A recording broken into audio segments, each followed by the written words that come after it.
بسم اللہ الرحمن الرحیم انا للہ و انا الیہ راجعون کل نفس ذائقۃ الموت۔ پاکستان اور اہل پاکستان کے لیے تشویشناک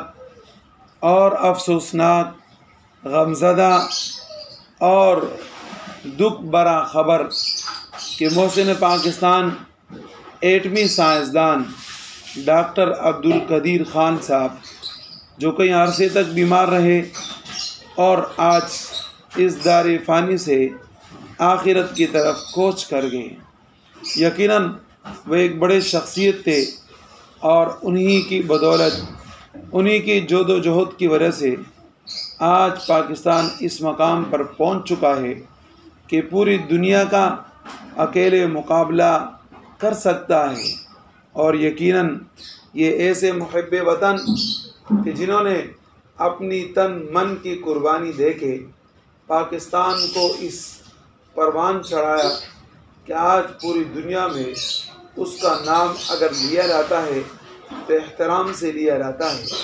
اور کسی دشمن کو یہ توفیق نہیں ہوتی، نہ وہ یہ ہمت کر سکتا ہے کہ پاکستان پر حملہ آور ہو۔ اس سے پہلے اس کو کئی بار سوچنا پڑتا ہے کہ آخر ہم اگر جنگ کرنا چاہ رہے ہیں تو کس وطن سے اور کن لوگوں سے کہ جو اپنے جسموں کی پرواہ کیے بغیر، اپنی مال اور دولت کو دیکھے ہوئے بغیر وہ دشمن کا مقابلہ سڑی ہوئی روٹیوں کے اوپر اور ویران سڑک پر لیٹ کر اور بیٹھ کر وطن کی دفاع کر سکتے ہیں۔ اور دشمن نے اس کا اندازہ